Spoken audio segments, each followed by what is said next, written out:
आज तिमी जस्तो जीवन बाँचिरहेका छौ त्यो तिम्रो विगतका निर्णयहरूको परिणाम हो। नमस्ते, म सम्झना। मेरो युट्युब च्यानलमा हजुरहरूलाई स्वागत छ। आज हामी जस्तो जीवन बाँचिरहेका छौँ यो हामीले नै विगतमा गरेका निर्णयहरूको परिणाम हो। जस्तो हामीले बिउ रोपेका थियौँ विगतमा, अहिले हामीले त्यसैको फल पाइरहेका छौँ। हिजो हामीले राम्रोसँग मेहनत गरेका छौँ भने त्यो मेहनतको फल आज हामीले पाउने हो। हिजो हामीले अल्छी गरेका छौँ, गलत निर्णय गरेका छौँ भने आज पाउने परिणाम पनि त्यस्तै हुन्छ। त्यसैले आज अहिले हामीले जे गरिरहेका छौँ त्यसको फल भोलि हामीलाई आउँछ। हामी जान्ने सुन्ने पल्टेर मै ठुलो जस्तो बन्छौँ कि चलाख बन्छौँ त त्यसमा हाम्रो भविष्य निर्धारण हुन्छ।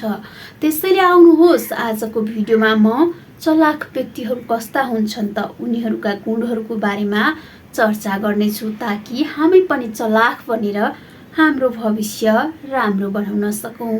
नम्बर 1, नबुझेको जसरी वरिपरि राम्रो अवलोकन गर्छन्। चलाख व्यक्तिहरू मै जान्ने, मलाई सबै थाहा छ जस्तो कहिल्यै पनि गर्दैनन्। उनीहरूले आफूले नजानेको जस्तो, आफूले नबुझेको जस्तो गरेर वरिपरि के कस्तो भइरहेको छ, के गर्दा ठिक हुन्छ, म बोल्दा ठिक हुन्छ कि नबोल्दा ठिक हुन्छ कि भनेर गहिरो अवलोकन गर्छन्। जो व्यक्तिहरू बुझेका हुँदैनन्, जानेका हुँदैनन्, उनीहरू चाहिँ मैले सबै बुझेको जस्तो, मैले सबै जानेको जस्तो गर्छन्, तर उनीहरूले वास्तवमै केही पनि जानेका हुँदैनन्। नम्बर 2, शब्द बिना नै उनीहरूको स्वभाव र भावना बुझ्छन्। चलाख व्यक्तिहरूलाई बोलिराख्नु पर्दैन अरूले, उनीहरूले नबोलेरै उनीहरूको हावभाव व्यवहारबाट नै त्यो व्यक्ति कस्तो हो त, उसको स्वभाव कस्तो छ त भनेर बुझ्ने जान्ने क्षमता राख्छन्। यो चलाख व्यक्तिको गुण हो। नम्बर 3, केही थाहा नभएको जताएर बढी सिक्छन्। उनीहरूलाई थाहा छ, जानेका छन्, तर पनि मलाई थाहा छैन, आउँदैन भन्ने हिसाबले उनीहरूको भइराखेको सिप, उनीहरूसँग भइरहेको ज्ञान भन्दा पनि बढी सिक्छन्, ताकि उनीहरूलाई आउँछ र पनि मलाई आउँदैन, सिकाइदिनुस् न, म सिक्न चाहन्छु भन्ने हिसाबले अझ बढी सिप ज्ञान आर्जन गर्छन्।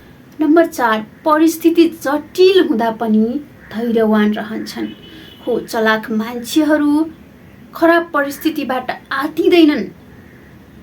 समय प्रतिकूल छ भने पनि धैर्यवान रहन्छन्। धैर्यले हरेक परिस्थितिलाई, हरेक अवस्थालाई जित्छन्।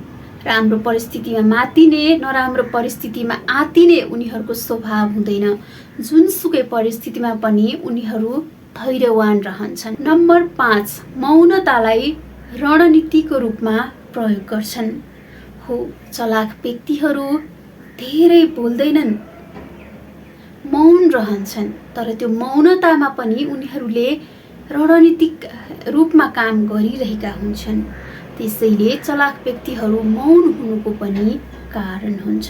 नम्बर 6, अरूलाई बढी सुन्छन् र आफू कम बोल्छन्।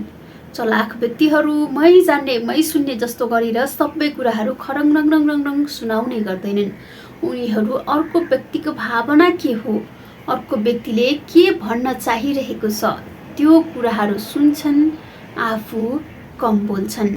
नम्बर 7, सत्य खोतल्नलाई ठट्टा र हाँसो प्रयोग गर्छन्। कतिपय अवस्थामा सत्य बुझ्नुपर्ने जरुरी हुन्छ, तर डाइरेक्टली के हो कसो हो भन्दा पनि हाँसेरै, ठट्टा गरेरै उनीहरूले अर्को व्यक्तिको सत्य कुरा के हो त त्यो खोतल्छन्। नम्बर 8, आफ्नो क्षमता र खुबी सहजै देखाउँदैनन्। जो मान्छे आफ्नो क्षमता र खुबी जहाँ पनि, जस्तो अवस्थामा पनि देखाउँछ त्यो चलाख हुँदैन। कसैले त पाएँ भनोस् कि नभनोस्, आफै म पाएँ भन्ने बानी हुन्छ। मलाई यो पनि आउँछ, त्यो पनि आउँछ भनेर देखाउने बानी हुन्छ, तर चलाख व्यक्तिहरू त्यस्तो गर्दैनन्। उनीहरू आफूसँग भएको क्षमता खुबी कहाँ देखाउने हो, कहिले देखाउने हो, त्यो कुरा बुझेर मात्र प्रस्तुत गर्छन्। उनीहरू सहजै आफ्नो क्षमता र आफ्नो खुबी बाहिर लिएर आउँदैनन्।